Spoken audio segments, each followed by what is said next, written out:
Commander Zixtar's three eyes scanned the holographic display with growing confusion. The Galactic Military Academy's archives stretched back over 2,000 cycles, containing detailed reports from every major conflict across 7 spiral arms. As the Academy's chief battle analyst, Zixtar had reviewed millions of combat records, but something about the recent pattern made his chitinous shell itch with unease. "Display all Class 7 extinction events from the past 50 cycles," he commanded the AI system. The blue light filled his office as hundreds of battle reports materialized in the air. Each red dot represented a complete tactical failure, where survival rates dropped below 5%. These were the battles that military historians used as examples of what happened when everything went wrong. The Kethran Massacre. The Siege of Proxima 9, the Void Lord ambush at Kepler Station, battle after battle where seasoned warriors from dozens of species had been reduced to space dust and scattered atoms. The casualty lists read like a who's who of galactic military excellence, with names from the Thraxian Empire's finest, the Zephyrian Commandos, and even the legendary Void Hunters of Arcturus. But there was something else, a name that appeared in every single report: computer. Highlight all personnel records containing the designation Sarah Chen, Human Terran Defense Corps. The hologram shifted, and suddenly a single green thread wove through every red catastrophe. There she was, listed among the survivors of the Kethran Massacre. Present at Proxima 9 when the orbital bombardment turned 3 moons into asteroid fields. Recorded as alive and combat effective, after the Void Lord ambush that had claimed the lives of 2 Thraxian war princes and an entire Zephyrian strike force.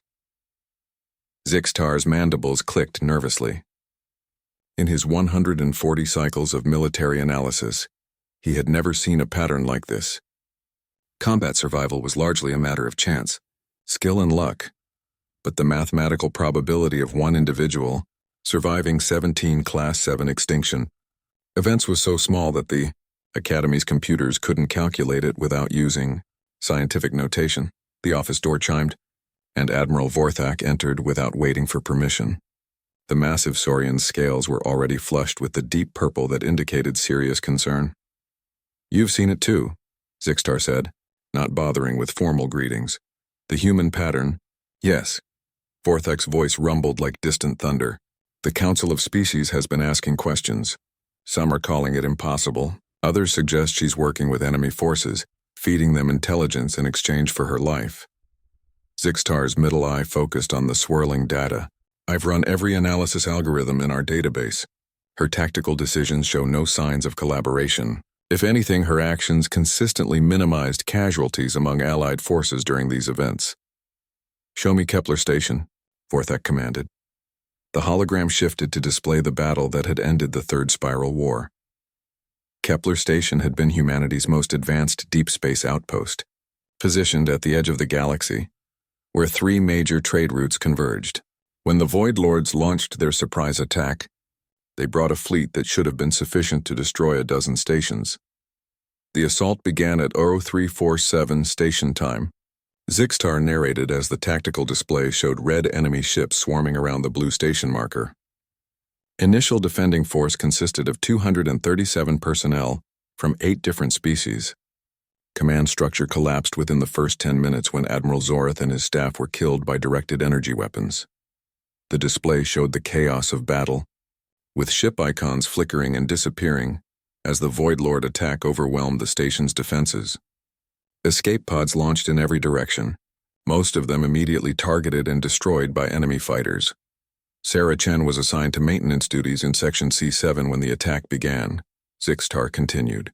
According to her report, she made her way to the communications array and broadcast a false surrender signal on all frequencies. Vorthak's nostrils flared. "A surrender signal? That seems like collaboration to me." "Wait for it." Zixtar highlighted Chen's position on the display.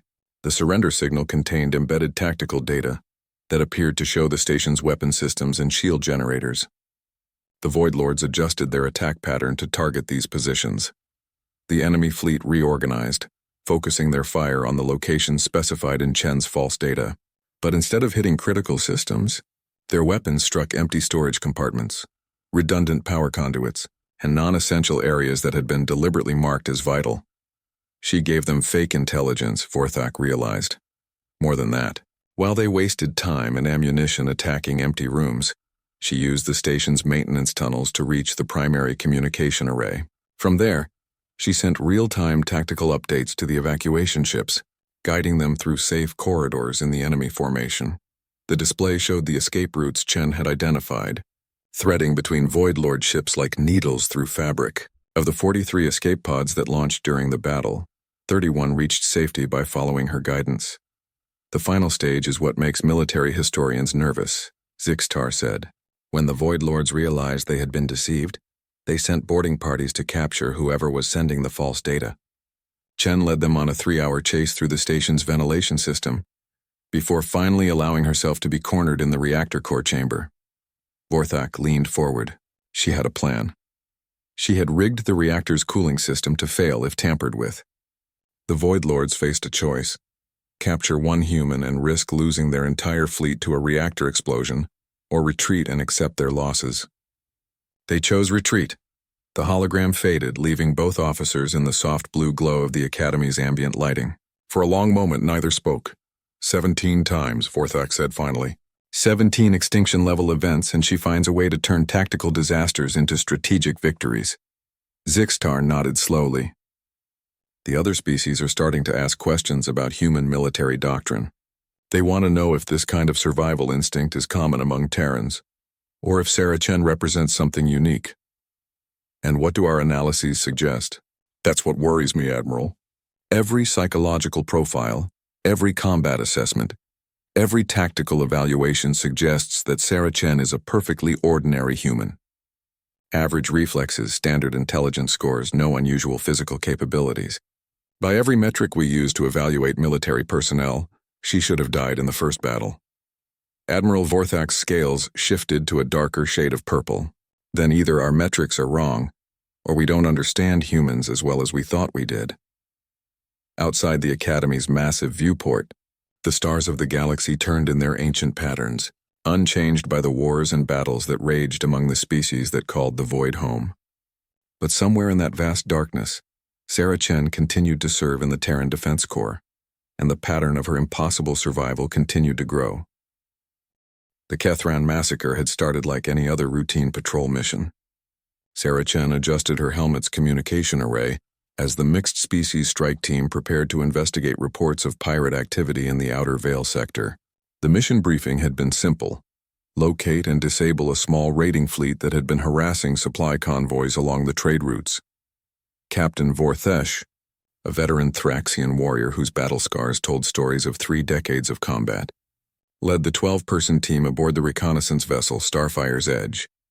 The crew represented the best of galactic cooperation: Thraxian heavy weapons specialists, Zephyrian pilot aces, a crystalline engineer whose silicon-based physiology made him nearly indestructible, and 3 humans including Sarah, who had been assigned as a technical specialist. Dropping out of hyperspace in 30 seconds, announced Lieutenant Keisha, the Zephyrian pilot whose forearms moved across her control panels with practiced precision. Sensors are showing. Wait, that can't be right. The main display flickered to life, revealing not the small pirate fleet they had expected, but a massive Kethran war armada. Over 200 ships hung in the void like mechanical predators, their distinctive bone-white hulls bristling with weapons that could crack planets. At the center of the formation sat a dreadnought so large it generated its own gravitational field.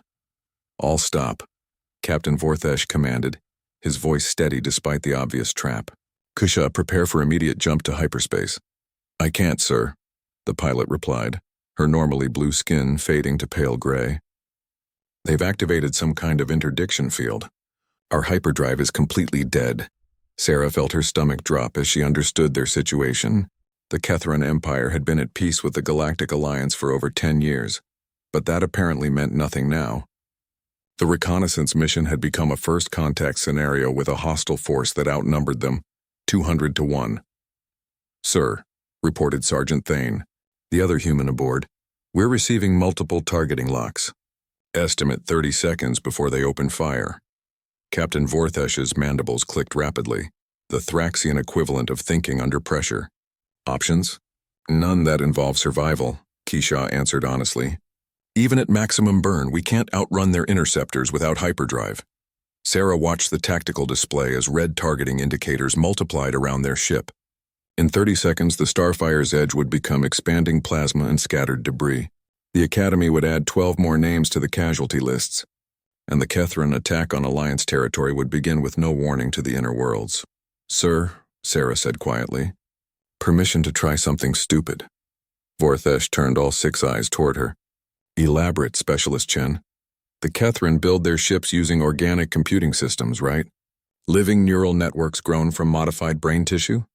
"Yes, but what does that have to do with our current predicament?" Sarah was already moving toward the communications console. "I need 3 minutes to modify our transmitter array. The Kethran neural networks are designed to process information from their own species. If I can generate the right frequency patterns, I might be able to overload their targeting systems." "That's not possible," objected Zixthara, the team's crystalline engineer. "The computational requirements for such an attack would require a quantum-level processor. Not if I don't try to be precise about it." Sarah's hands flew over the control panels, rerouting power from life support to the communications array. "I'm not trying to hack their computers. I'm trying to give them a seizure." She pulled up the technical specifications for Kethran neural networks, information that was publicly available as part of various peace treaties and trade agreements. The biological computers that ran their ships were incredibly sophisticated, but they had one potential weakness. They were still based on living nerve tissue, and living nerve tissue could be disrupted by the right kind of electromagnetic interference. 15 seconds to weapons range, Thane reported. Sarah activated the modified transmitter and began broadcasting a complex pattern of electromagnetic pulses across multiple frequencies simultaneously. The pattern was based on research she had done during her technical training, studying how different species' nervous systems responded to various forms of electronic stimulation. "Unknown vessel, you will surrender immediately or be destroyed," came the transmission from the Kethran dreadnought. 10 seconds, Thane said. Sarah increased the power output and modified the frequency pattern, trying to find the resonance that would disrupt the Kethran neural networks without being sophisticated enough to trigger their defensive protocols. The enemy fleet opened fire. Hundreds of energy beams lanced through space toward the Starfire's edge. But something was wrong with their aim. Instead of converging on the small reconnaissance ship, the shots scattered wildly, some missing by kilometers, others striking empty space or even hitting other Kethran vessels. "They're firing blind," Kisha reported in amazement. "Their targeting systems are completely offline." Sarah watched her improvised electromagnetic attack spread through the enemy fleet like a virus. The Kethran neural networks were designed to share information instantaneously across their entire formation, which meant that her seizure-inducing signal was being transmitted from ship to ship faster than their organic computers could adapt to it. "Now would be a good time to run," Sarah suggested. "I thought you said our hyperdrive was dead," Captain Vorthesh replied. "It is, but theirs isn't. Kasha, can you match velocity with that supply ship at the edge of their formation?" The Zephyrian pilot's 4 eyes widened as she understood. "You want to steal a Kethran vessel? Their neural networks are down for at least another 10 minutes while they reboot from the electromagnetic interference. That ship is running on backup systems, which means it's basically flying blind. If we can dock with it before their sensors come back online, do it," Vorthesh commanded.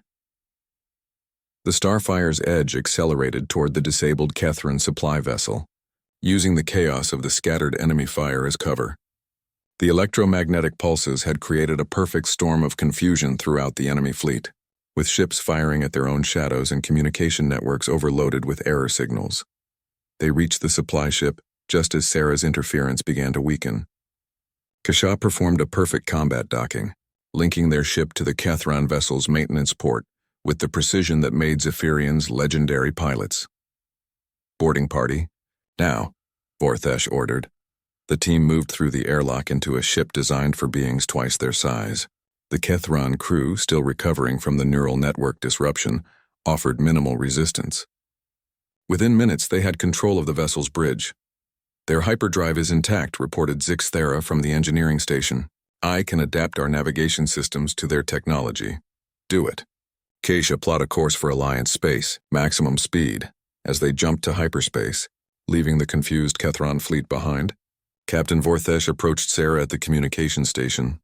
That electromagnetic attack, he said quietly. Where did you learn to do that? Sarah shrugged. I didn't, I just tried something. That seemed like it might work. You improvised a weapon capable of disabling an entire enemy fleet using nothing but our communication array and some theoretical knowledge about neural networks. When you put it like that, it sounds impressive. But honestly, I was just trying to buy us enough time to think of a real plan. Vorthesh studied her with all 6 eyes. Specialist Chen, in my 30 years of combat experience, I have learned that there is no such thing as luck in battle. There is only preparation meeting opportunity. Sir? The opportunity was clear enough. We needed to disable their targeting systems. But the preparation... He gestured toward the complex modification she had made to their communications array. Most soldiers would never have thought to use electromagnetic interference as a weapon. Fewer still would have been able to implement it under combat conditions. Sarah looked at her handiwork, still not entirely sure how it had worked. I guess humans just think differently about problems. Indeed they do, Vorthesh agreed. And that may be exactly what the galaxy needs. The defense of mining station Gamma 7 should have been impossible. When the pirates of the Crimson Nebula launched their assault with 40 heavily armed vessels against a mining facility, defended by only 8 security ships, the outcome seemed predetermined. The pirates had chosen their target well. Gamma 7 was positioned far from major shipping lanes. Its emergency beacon would take hours to reach Alliance forces, and its defensive capabilities were limited to basic shields and a handful of point defense turrets. Sarah Chen stood in the station's command center, watching the tactical display as the pirate fleet moved into attack formation. She had been assigned to Gamma 7 as part of a routine inspection tour, checking the station's communication systems for compatibility with new Alliance protocols. What should have been a boring technical assignment was about to become another entry in her growing file of impossible survivals. They're demanding our surrender, reported Commander Yixtal, the station's Aquarian leader. His gill slits fluttered nervously as he spoke, betraying the calm his words tried to project. Standard pirate terms, they take the refined minerals and half our equipment, we keep our lives. Respectfully, sir, said Lieutenant Voss, the human security chief. Their reputation suggests they don't honor those kinds of agreements. The Crimson Nebula pirates are known for leaving no witnesses. Sarah studied the attacking formation through the viewports. The pirate ships were a mixture of stolen military vessels and converted cargo haulers, but they were all heavily armed and well coordinated. Their leader, a notorious reptilian named Captain Scarth, had built his reputation on successful raids against supposedly well-defended targets. Sir, Sarah said quietly, what's our inventory of mining charges? Commander Yixtal's large eyes blinked in confusion. Mining charges? We have approximately 2,000 units of various yield classifications, but I fail to see how that's relevant to our current situation. The pirates are using a standard encirclement pattern, Sarah explained, pointing to the tactical display. They're positioning themselves at maximum weapons range, planning to pound our shields until they collapse. It's a safe strategy that minimizes their risk, and, Lieutenant Voss prompted, it also means they're not expecting us to fight back effectively. Sir, do we have any mining shuttles that are currently operational? 3 units are available for immediate deployment, Yixtal replied. But they're not combat vessels. They have minimal shielding and no weapons beyond basic cutting lasers. Sarah nodded thoughtfully. That's perfect. Sir, I need permission to take one of those shuttles and about 50 mining charges of maximum yield. The command center fell silent. Lieutenant Voss was the first to speak. Chen, those shuttles won't last 10 seconds against pirate interceptors. Not if they're shooting at me, no. But what if they're not shooting at me? Commander Yixtal's gill slit stopped fluttering. Explain your reasoning, Specialist. The pirates are expecting us to try to hold the station. They've positioned themselves accordingly, with overlapping fields of fire and clear escape routes, but they're not expecting anyone to launch an attack, especially not in a mining shuttle. Sarah moved to the communications console and began reviewing the pirate fleet's formation data. Captain Scarth is smart. He's keeping his command ship in the center of the formation, protected by his heaviest fighters, but he's also greedy. Look at the positioning of his cargo vessels. She highlighted several ships on the tactical display. Those are prize ships, probably stolen from previous raids. They're hanging back from the main battle line, waiting to move in and strip the station once we surrender.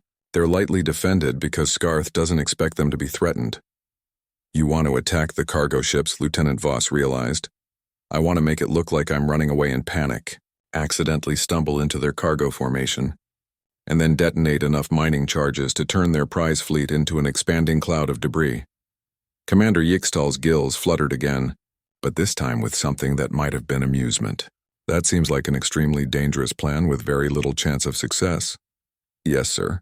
But if it works, it changes the entire tactical situation. Those cargo ships represent months of successful piracy for Scarth's crew. If I can destroy them, I'm not just reducing his fleet strength. I'm destroying his crew's morale and their accumulated wealth. And if it doesn't work, you'll be dead and will still face the same overwhelming odds, Voss pointed out. Sarah shrugged. We're probably dead anyway if we just sit here and try to outlast a siege. This way, at least we're doing something unexpected.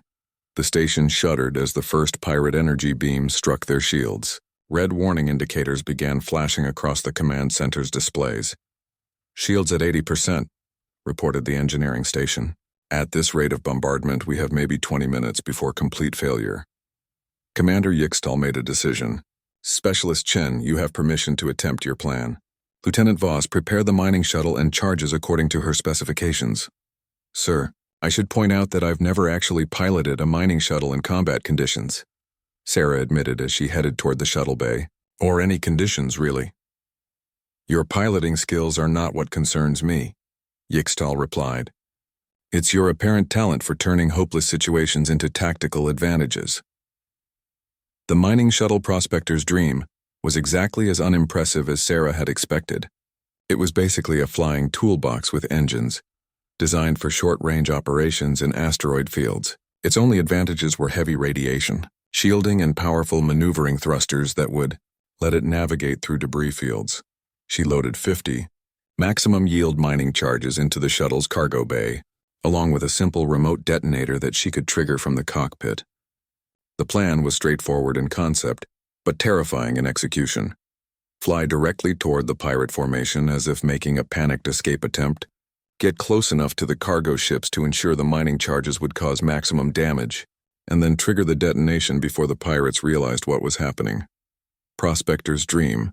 You are cleared for launch, came Commander Yixtal's voice over the communication system. Good luck, Specialist. Sarah launched the shuttle and immediately began broadcasting on all frequencies. Mayday, Mayday. This is Civilian Shuttle Prospector's Dream attempting emergency evacuation from Mining Station Gamma 7. Please don't shoot. I'm not military. The response came from one of the pirate interceptors. Civilian vessel. Alter course immediately to bearing 27 Mark 6 for inspection and processing. I don't understand your coordinates, Sarah replied, letting panic creep into her voice. I'm just a mining engineer. I don't know how to read military navigation. She adjusted the shuttle's course to appear confused and frightened, flying in a roughly random pattern that gradually brought her closer to the pirate cargo ships. The interceptor pilot, apparently convinced that he was dealing with a terrified civilian, didn't bother to pursue aggressively. Civilian vessel, you are approaching restricted space. Alter course immediately. I'm trying. The navigation system is damaged. I can't control the heading properly. The shuttle continued its erratic approach toward the cargo formation. Sarah could see the pirate vessels growing larger on her display, their hulls scarred from previous battles and bristling with improvised weapons. The cargo ships were massive converted freighters, their holds probably filled with stolen goods from dozens of raids. Civilian vessel, you have 10 seconds to alter course or we will open fire. Sarah triggered the detonator. The 50 mining charges exploded simultaneously in the shuttle's cargo bay, creating a brief new star in the darkness of space. The explosion was far more powerful than anything the pirates had expected from a civilian evacuation attempt, and it occurred at the exact center of their cargo formation. 3 cargo ships were completely destroyed in the initial blast. 2 more suffered critical damage as debris tore through their hulls, and the remaining vessels in the formation were left dead in space with their systems overloaded. On Mining Station Gamma 7, Commander Yixtal watched the tactical display in amazement as nearly half of Captain Scarth's prize fleet simply vanished from the sensors. All units, form up for immediate attack, came Scarth's voice over the communication channels, his usual calm replaced by fury. Find whoever did this and destroy them. but there was nothing left to find. The mining shuttle and its pilot had been vaporized in the explosion, leaving only expanding debris and the shocked silence of a pirate crew that had just watched months of accumulated wealth disappear in a single brilliant flash. The psychological impact on the pirates was exactly what Sarah had predicted.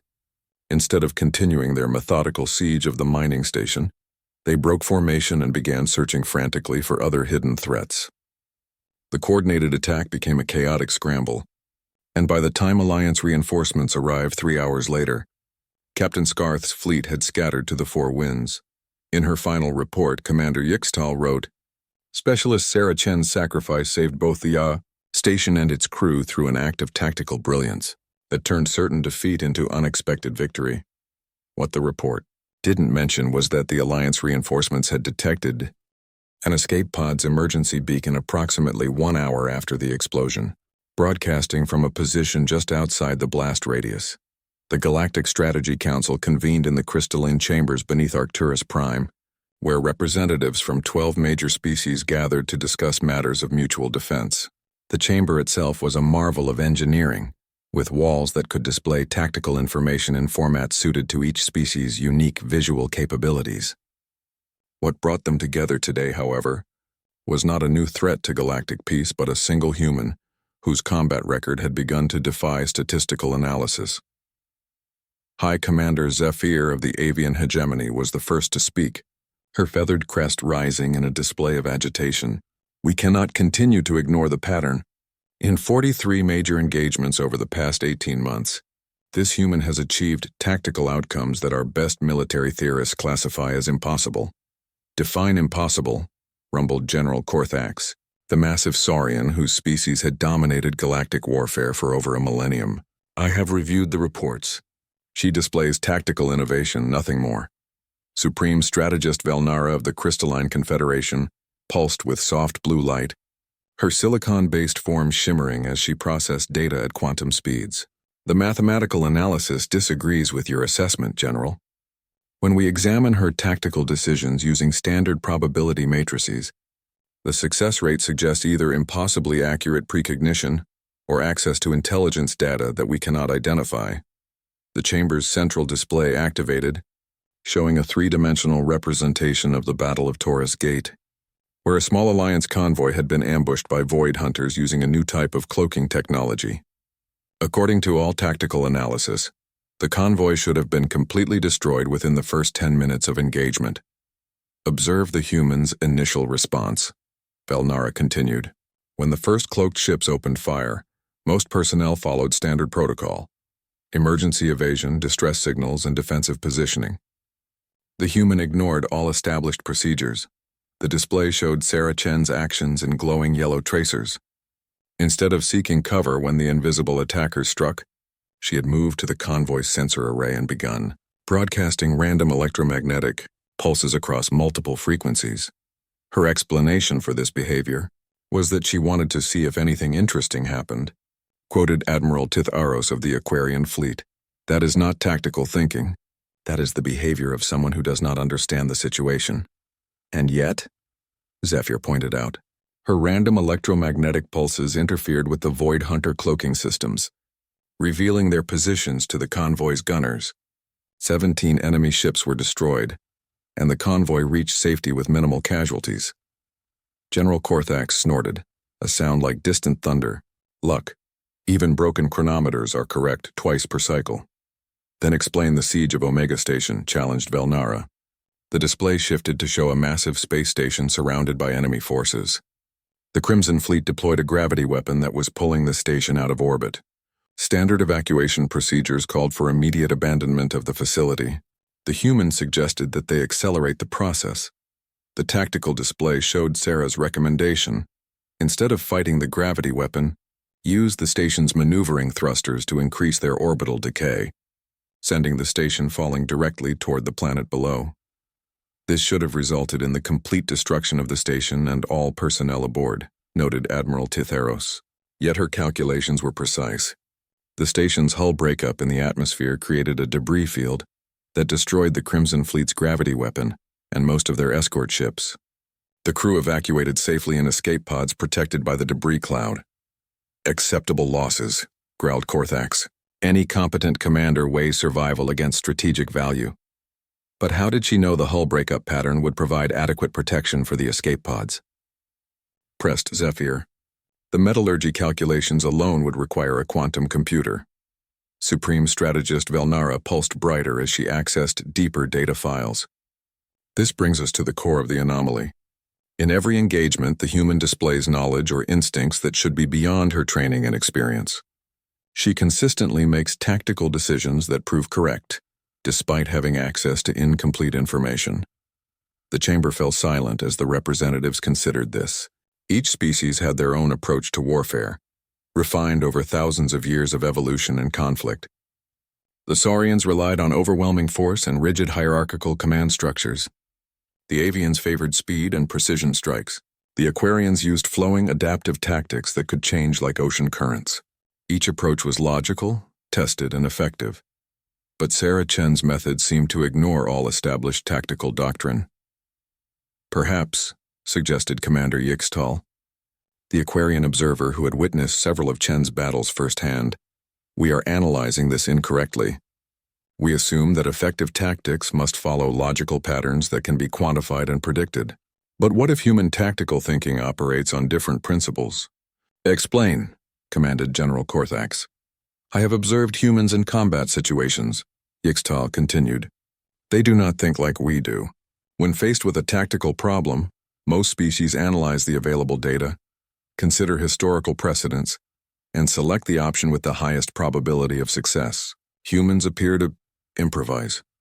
Improvisation is not a military strategy, Korthax objected. It is a symptom of inadequate preparation. Is it?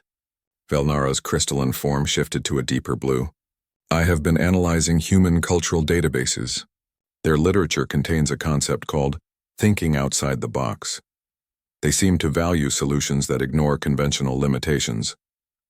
Admiral Titharos gestured toward the tactical display.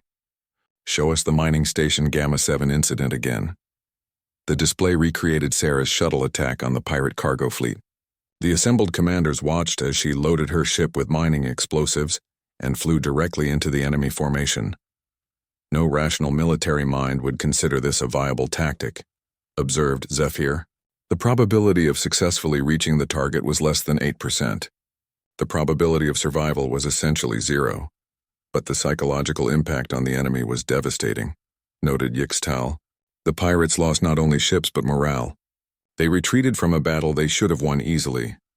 Commander Velnara processed this data at quantum speeds. I believe I am beginning to understand. Most species develop tactics based on minimizing losses while maximizing strategic gains. We seek predictable outcomes with acceptable risks. Humans appear to approach warfare differently. How so? Asked Admiral Titharos. They seem willing to sacrifice predictability for surprise. Where we would choose a tactic with a 70% chance of success, they might choose one with a 30% chance if it offers greater potential impact. General Korthax's massive form shifted uncomfortably. That is not logical military thinking. No, agreed Velnara, but it may be effective military thinking. Consider, if your enemies expect you to behave logically, then logical behavior becomes predictable. Predictable behavior can be countered. But how do you prepare for an enemy who might do anything? The chamber fell silent again as each representative contemplated this troubling idea. For thousands of years, galactic warfare had followed certain unwritten rules. Strategies were logical, tactics were predictable, and outcomes could be calculated with reasonable accuracy. The idea that humans might fight without following these rules was disturbing. There is another factor to consider, Yixtal added quietly. In my observation, human Chen does not appear to be consciously applying any tactical doctrine. When questioned about her decisions, she frequently seems surprised that they worked. She claims to be making it up as she goes along. That cannot be accurate, Korthax stated flatly. No one achieves consistent tactical success through random improvisation. Then how do you explain her survival record? Challenged Zephyr. 17 extinction-level engagements, and she emerges from each one having turned defeat into victory, through methods that our best strategic minds classify as impossible. Supreme Strategist. Velnara's light pulsed slowly as she processed vast amounts of tactical data. I have a theory, but it troubles me greatly. Share it, commanded the assembled council. What if humans have evolved a form of tactical intuition that operates faster than conscious analysis? What if they can assess complex combat situations and identify solutions that logical analysis would never consider, all at a subconscious level? The implications of this theory sent waves of unease through the chamber. If humans possessed some form of instinctive tactical genius that operated beyond conscious thought, it would explain Sarah Chen's impossible success record. It would also suggest that human military capabilities had been dramatically underestimated. We need more data, General Korthax decided. I recommend that we assign observers to monitor this human more closely during future engagements. Agreed, said Admiral Titharos. If humans possess this capability, we need to understand it. If they don't, then Sarah Chen represents something even more dangerous. What could be more dangerous? Us than an unpredictable tactical genius? Asked Zephyr. Velnara's crystalline form dimmed to a worried orange. A human who has learned to weaponize luck itself. Sarah Chen floated in the observation blister of the deep space research vessel Quantum Explorer, watching the stars wheel slowly past as the ship conducted its survey of the Andromeda Drift.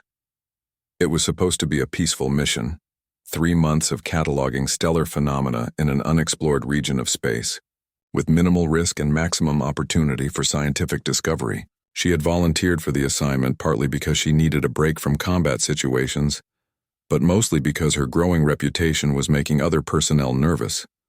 It wasn't their fault, really. When someone survived impossible battles with the frequency that Sarah did, people started to wonder if she was lucky, cursed, or something else entirely. The whispered conversations stopped when she entered a room. Officers began to request transfers when they learned she would be assigned to their units. Even her friends treated her differently now, as if proximity to her might somehow alter their own probability of survival. The research mission had seemed like a perfect solution. 47 scientists from 8 different species, a small security detail, and 3 months of peaceful exploration in empty space. What could possibly go wrong? The answer came in the form of alarm klaxons screaming throughout the ship. All personnel to emergency stations, came Captain Rixara's voice over the communication system. We have multiple contacts on long-range sensors, unknown vessels approaching at high velocity. Sarah pushed off from the observation port and moved quickly toward the command deck. The Quantum Explorer was not a military vessel, but it carried enough defensive systems to discourage pirates or other opportunistic threats. Whatever was approaching had the captain concerned enough to call a full alert. The command deck was a chaos of activity as various species worked at their specialized stations. The main display showed 15 ships in attack formation, their hull configurations unlike anything in the Alliance databases. First contact scenario, Captain Rixara announced grimly. The Cetacean officer's massive form was tense with concern.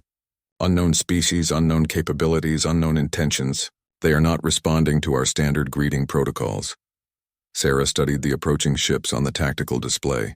Their design was elegant but aggressive, with hulls that seemed to flow like liquid metal and weapons arrays that pulsed with an eerie blue light. More troubling was their approach vector. They were not coming directly toward the research vessel, but instead moving to surround it in a perfect sphere formation. Captain, reported the sensor operator. They're deploying some kind of energy field. It's expanding to encompass our position. Type of field? Rixara asked. Unknown, sir, but it's interfering with our hyperdrive systems. We're effectively trapped. Sarah felt the familiar tightness in her stomach that always preceded impossible situations. The research vessel was alone, outnumbered and now unable to escape. Their weapons were designed for deterrence, not extended combat. In 15 minutes, they would either be destroyed or captured by an unknown species with unknown intentions. But as Sarah watched the enemy formation complete its encirclement, something about their tactics bothered her. Captain, she said quietly, permission to speak freely? Rixara's large eye focused on her. Like everyone else aboard, the captain knew about Sarah's reputation. Go ahead, Specialist. This doesn't look like an attack formation. They're positioning themselves for containment, not destruction. If they wanted to destroy us, they would have opened fire from maximum range. Then what do you think they want? Asked Commander Thess, the ship's crystalline security chief. Sarah continued studying the tactical display. I think they want to study us. Look at how they're scanning our ship. Multiple sensor sweeps from different angles, detailed analysis of our hull composition and internal structure. They're scientists, just like us. Scientists with weapons arrays, Tess pointed out. So are we. The question is, why are we treating this as a combat situation instead of a first contact opportunity? Captain Rixara's massive form shifted thoughtfully. Because they have trapped us with their energy field and refuse to respond to our communications. Maybe they can't respond, Sarah suggested. Maybe their communication systems aren't compatible with ours, or maybe they're just as nervous about first contact as we are. Before anyone could respond, the main display flickered and was replaced by an image that made everyone on the command deck take a step backward. The alien being that appeared on the screen was beautiful in a terrifying way, tall and slender, with skin that seemed to be made of living starlight and eyes that held the cold depth of interstellar space. When it spoke, its voice was like the sound of solar wind across cosmic dust. We greet the builders of this curious vessel. We are the Veiltar, seekers of knowledge in the deep places between stars. Your species is unknown to us and your technology is interesting. Captain Rixara stepped forward. I am Captain Rixara of the Alliance research vessel Quantum Explorer. We come in peace seeking knowledge and understanding. As do we, the alien replied. Your vessel carries representatives of many species working in cooperation. This is unprecedented in our experience. We wish to understand how such cooperation is possible. Sarah felt a chill as she realized what was happening. The Veiltar were not hostile invaders. They were researchers studying a phenomenon they had never encountered before. Multiple species working together. To them, the Quantum Explorer was as much a scientific curiosity as their ships were to the Alliance. However, the Veiltar continued, our understanding requires detailed examination. Your vessel and all aboard will be transported to our research facility for comprehensive study. That's not acceptable, Commander Theus said firmly. We cannot permit you to abduct us for experimentation. The alien's expression did not change, but the energy field around the ship intensified. Your permission is not required. We have observed that knowledge gained through cooperation is more valuable than knowledge extracted through force, but the choice is not yours to make. Sarah stepped closer to the communication console. What if we offered to share information voluntarily? We're scientists too. We understand the value of knowledge. Intriguing, the Veiltar said. What do you propose? A cultural exchange. We share our databases, our history, our methods of cooperation between species. You share yours. We learn from each other as equals, not as subjects and researchers. The alien was silent for a long moment, its starlight skin shifting through various patterns. Your proposal has merit, but it does not address our primary research question. How do beings of different evolutionary paths cooperate without conflict? This question can only be answered through direct observation under controlled conditions. Sarah felt the solution click into place in her mind like puzzle pieces falling together. Then observe us under stress conditions right here. You want to see how we cooperate when faced with challenges? Give us a challenge to solve together. What manner of challenge? The Veiltar asked. I don't know. That's the point. Present us with a problem that requires our different species to work together to solve. If we succeed, you learn what you want to know about cooperation. If we fail, you have your answer about the limits of interspecies collaboration. Captain Rixara looked at Sarah with something like alarm. Specialist, you're suggesting that we volunteer for some kind of test? I'm suggesting that we control the terms of our own observation, Sarah replied. Right now, they're planning to study us like laboratory specimens. This way we become research partners instead of test subjects. The Veiltar's eyes seemed to grow deeper, as if contemplating vast cosmic distances. This approach is unexpected. You would volunteer to be tested in order to avoid being studied? We would volunteer to demonstrate our capabilities in order to establish mutual respect, Sarah corrected. There's a difference, another long pause. Then the alien nodded slowly. We accept your proposal. You will be presented with a series of challenges designed to test your species' capacity for cooperation under increasing levels of stress. Success will earn you freedom and our respect. Failure will teach you something important about the limits of cooperation, Sarah finished. Either way, you get the knowledge you're seeking. The communication ended, and the command deck fell silent except for the hum of the ship's systems. That was either brilliant or completely insane, Commander Thess said finally. Probably both, Sarah admitted. But now we're partners in an experiment instead of victims of an abduction. That gives us some control over what happens next. Captain Rixara studied Sarah with new interest. How did you know they would accept that proposal? Sarah shrugged. I didn't.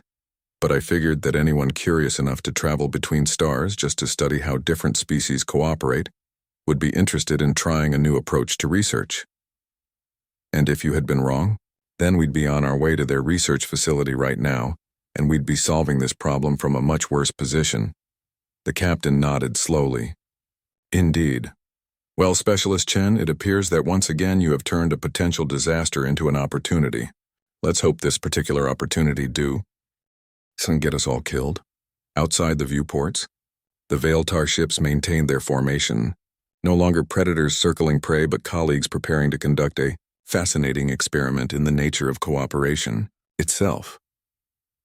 The first test from the Veiltar arrived 6 hours later in the form of cascading system failures throughout the Quantum Explorer. Not actual failures, as Sarah quickly realized, but sophisticated simulations that created all the symptoms of critical malfunctions without the actual danger.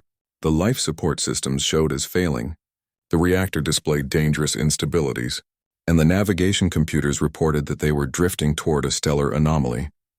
Clever, muttered Dr. Keshinara, the crystalline physicist whose quantum-level processing made her the ship's primary problem solver. They have isolated each critical system and given us multiple, simultaneous crises that would normally require specialized knowledge from different species to resolve. The command deck had been transformed into a crisis management center, with representatives from each species working at stations that matched their particular expertise. The cetacean engineers handled the massive reactor systems. The avian pilots worked on navigation. The aquarian biologists managed life support, and the various other species tackled problems suited to their unique capabilities. Sarah moved between the stations, not assigned to any particular task but observing how the different teams communicated and coordinated their efforts.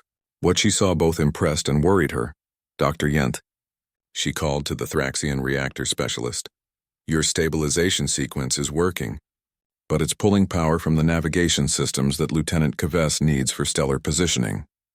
The reactor takes priority, Yenth replied without looking up from his displays. Without power, navigation is irrelevant. But without navigation, we might drift into the stellar anomaly, which would make reactor stability irrelevant. Kavess countered from the navigation station. Sarah watched the argument develop with growing understanding.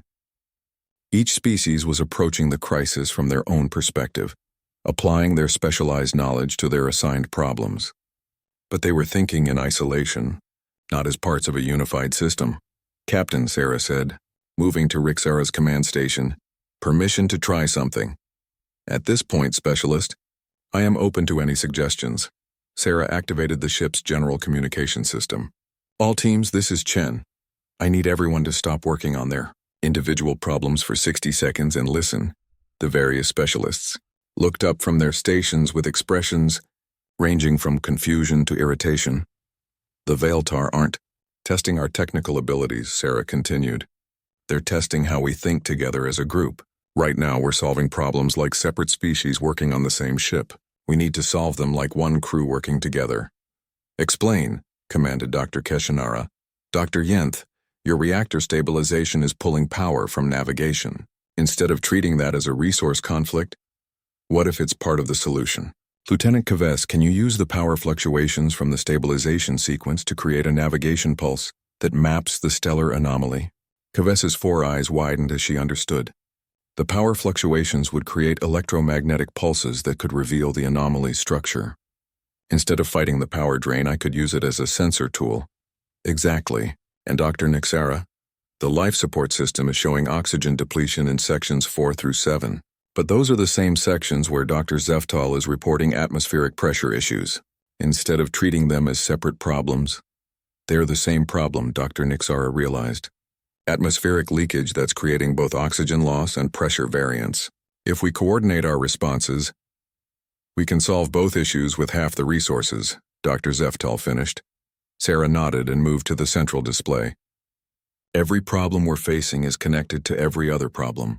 The Veiltar have created a system crisis, not a collection of individual failures. We solve it by thinking like a system, not like separate specialists. For the next 4 hours, the crew of the Quantum Explorer worked with a coordination that impressed even themselves. The Thraxian reactor specialist shared power management with the avian navigation team, creating a feedback loop that provided both stable power and detailed stellar mapping. The Aquarian biologists worked with the crystalline engineers to design atmospheric processing solutions that treated the ship's entire environment as a single living system. When the simulated crisis finally ended, the Veiltar representative appeared on the main display with what might have been approval in its starlight features. "Fascinating," it said. "Your species began by applying individual expertise to isolated problems, achieving minimal success. But when encouraged to think collectively, you solved complex systemic challenges with remarkable efficiency." Captain Rixara stepped forward. "Was this the test you intended?" "One of many. The next challenge will be more complex." Sarah felt a familiar tension in her stomach. "How much more complex?" "You will face a scenario that requires not only cooperation between your species, but also the sacrifice of individual goals for collective survival. We wish to observe how your cooperation functions when the stakes become personal." The display flickered and changed to show a tactical simulation. The Quantum Explorer surrounded by asteroid fragments, life support failing and only enough power to save some of the crew compartments. "Not all. You have 40 minutes of life support remaining," the Veiltar announced. "Your ship's power systems can provide emergency life support to maintain 60% of your current crew. You must decide which members of your expedition will survive." The command deck fell into stunned silence. This wasn't a technical challenge that could be solved through cooperation and ingenuity. This was a moral crisis that would force them to choose who lived and who died. "This is not acceptable," Commander Thess stated firmly. "We refuse to participate in a scenario that requires us to sacrifice crew members." "The scenario will proceed regardless of your participation," the Veiltar replied. "Life support is actually failing. The crisis is real. Your choice is whether to make conscious decisions about survival or to allow random chance to determine the outcome." Sarah stared at the tactical display, her mind racing through possibilities. The asteroid field surrounding them was dense enough to make escape impossible. The power systems were actually damaged, not just simulated. The life support really was failing. The Veiltar had escalated from observation to direct experimentation. "Captain," she said quietly, "I need to see the ship's emergency power distribution schematics." "Chen, there's no technical solution to this problem," Dr. Keshinara said sadly. "The mathematics are simple. We have power for 60% of the crew compartments and 100% of the crew. Some must be sacrificed." "Maybe," Sarah replied, studying the schematics that appeared on her display. "But maybe we're thinking about this wrong. The Veiltar said we have power to maintain life support for 60% of our crew compartments. They didn't say we have to use that power for life support." Captain Rixara's massive eye focused on her. "Explain. What if we use the emergency power for something else entirely? What if we redirect it to the engines and try to break out of this asteroid field?" "The engines don't have enough power to move us out of an asteroid field this dense," Lieutenant Kavess objected. "We'd need at least 3 times our current power output." Sarah smiled grimly. "Not if we don't try to push through the asteroids. What if we pull them with us?" She manipulated the tactical display to show her idea. Instead of trying to force the ship through the asteroid field, they could use the ship's gravitational manipulation systems to capture several large asteroids and use them as shields and reaction mass. Use the asteroids as both protection and propulsion, Dr. Keshinara said, her crystalline form brightening with understanding. Redirect the life support power to gravitational manipulation, capture large asteroid fragments and use them to push us out of the field. "It's completely insane," Commander Thess admitted. "If the gravitational fields collapse, we'll be crushed between asteroids. If the power calculations are wrong, we'll lose life support anyway. But if it works," Sarah said, "then we don't have to choose who lives and who dies. We all live, or we all die together." Captain Rixara made the decision. "Do it." The next 35 minutes were the most terrifying of Sarah's life. The ship groaned and shuddered as massive asteroids were captured in carefully calibrated gravitational fields. Power fluctuated wildly as every available energy source was redirected to the engines and gravitational systems. The asteroid field became a deadly obstacle course as the Quantum Explorer, surrounded by its captured asteroid shields, slowly pushed its way toward open space. When they finally broke free of the asteroid field with 3 minutes of life support remaining, the Veiltar representative appeared on the display again. This time its expression was unmistakably one of amazement. "Remarkable," it said. "When faced with an impossible choice, you refused to accept the parameters of the problem and instead created a third option that preserved both individual survival and collective integrity." "Is the testing finished?" Captain Rixara asked wearily. "Yes, we have learned what we wish to know about cooperation among your species, but we have also learned something unexpected about human problem-solving methodology." The alien starlight eyes seemed to focus directly on Sarah. "You, in particular, demonstrate a form of cognitive processing that we have not encountered before. When faced with apparently impossible situations, you consistently identify solutions that exist outside the established parameters of the problem." Sarah felt uncomfortable under the alien's intense scrutiny. "I just try to think about problems differently." "Yes," the Veiltar agreed. "You think in ways that transcend the logical limitations that constrain other forms of intelligence. This may explain certain patterns in your species' development that have puzzled us." "What patterns?" Sarah asked. "That is a discussion for another time. For now, we return you to your original mission with our gratitude for an illuminating experiment." As the Veiltar ships disappeared into hyperspace, leaving the Quantum Explorer alone in the vast darkness between stars, Sarah couldn't shake the feeling that she had just become the subject of an entirely different kind of study.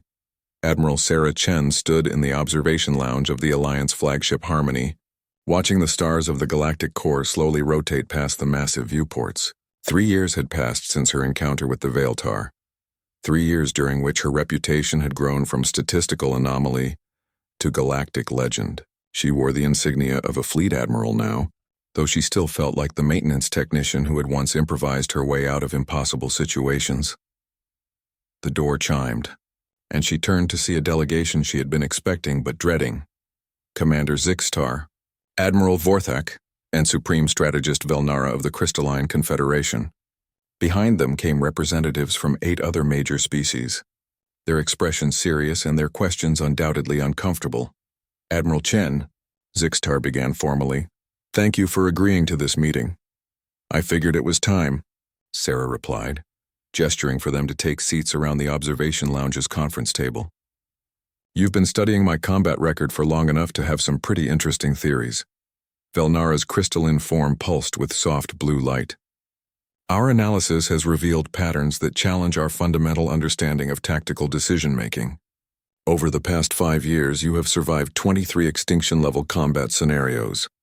The mathematical probability of this occurring by chance is so small as to be effectively impossible. And yet here I am," Sarah said with a slight smile. Admiral Vorthak leaned forward, his massive saurian frame tense with concentration. "The question that brings us here today is simple. How? What allows you to consistently identify tactical solutions that our best strategic minds cannot even conceive of?" Sarah looked around the table at the assembled representatives of galactic civilization. Each species had contributed their finest military minds to this investigation, and each had reached the same impossible conclusion. She shouldn't exist. Statistically speaking. "You want to know if I'm psychic," she said simply. "If I can see the future or read minds or tap into some kind of cosmic intelligence that gives me tactical omniscience?" "The possibility has been considered," admitted Zixtar. "I'm not psychic," Sarah said. "I can't predict the future or read alien minds. I'm just human." "Just human," repeated Velnara, her light shifting to a puzzled orange. "But our analysis suggests that just human may be more significant than we previously understood." The conference table's central display activated, showing a 3-dimensional representation of human neural activity during combat situations. The patterns were unlike anything the assembled military leaders had seen before. "This is a scan of your brain activity during the Veiltar encounter," Velnara explained. "Observe the neural firing patterns when you were faced with the impossible choice scenario. The display showed Sarah's brain responding to the crisis in ways that seemed chaotic and random, with neural activity jumping between regions that normally didn't communicate directly. Most species demonstrate linear problem-solving patterns, Belnara continued. Information is processed sequentially. Identify the problem, analyze available options, select the most logical solution. Your brain appears to function differently. How so? Sarah asked, genuinely curious about her own mental processes. Your neural activity suggests that you process information in what we might call quantum cognitive states.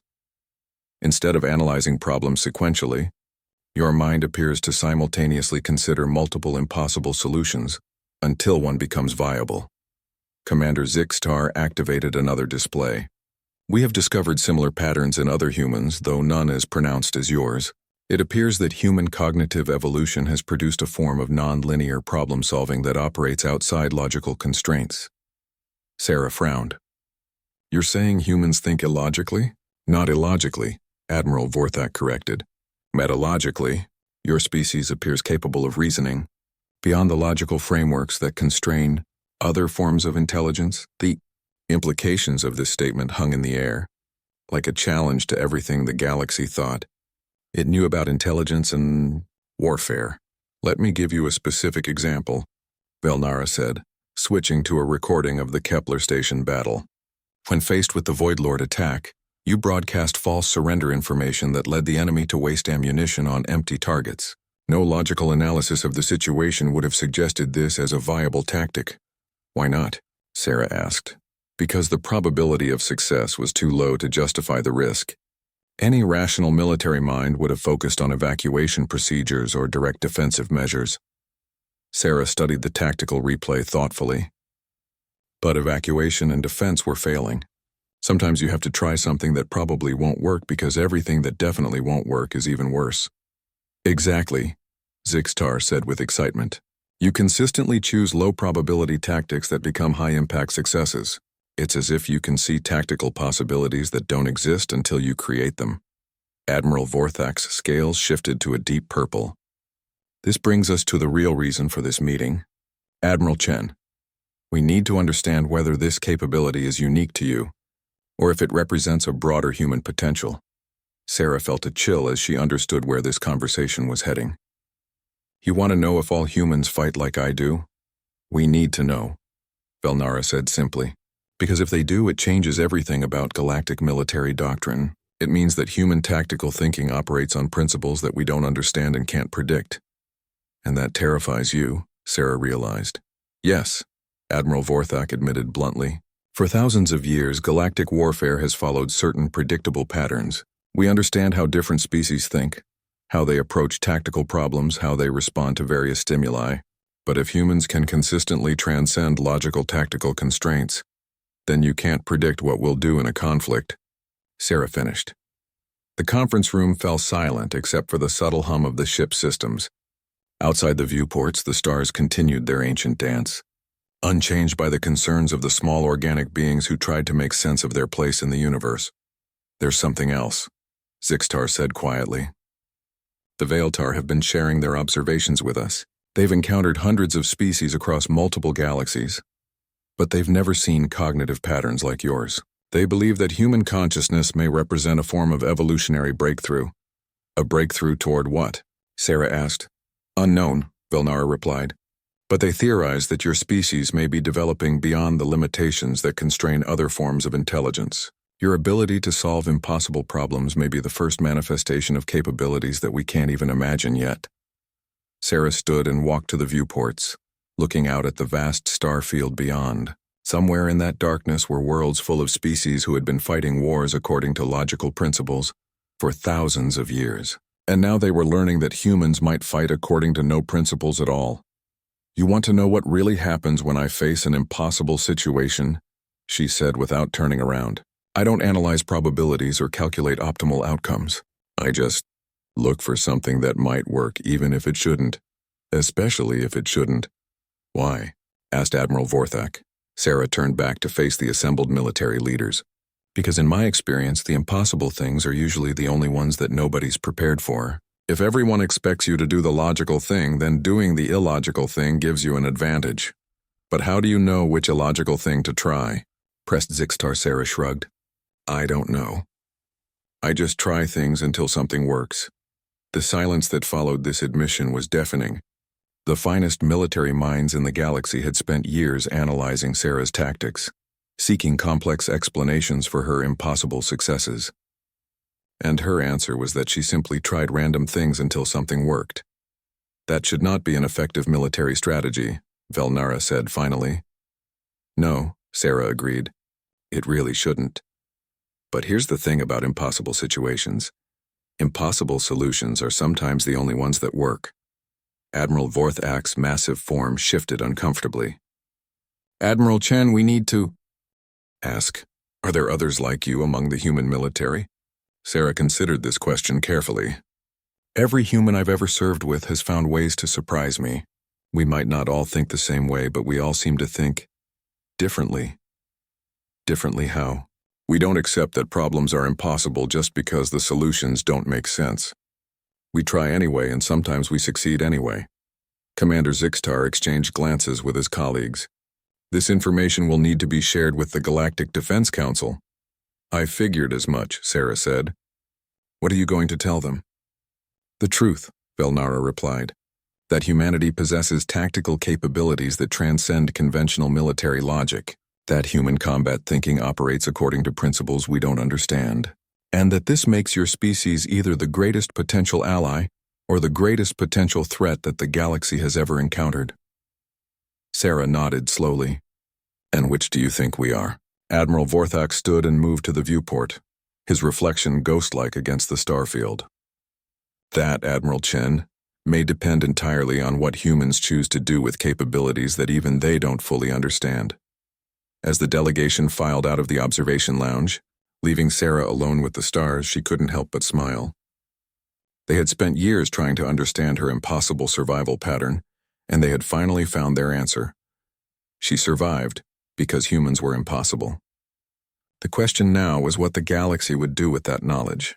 Outside the viewports, the stars continued their eternal dance, but something had changed in the balance of power among the species that called the void home. For the first time in galactic history, there was a species that fought wars according to principles that couldn't be analyzed, predicted, or countered through logical means, and that species was just getting started.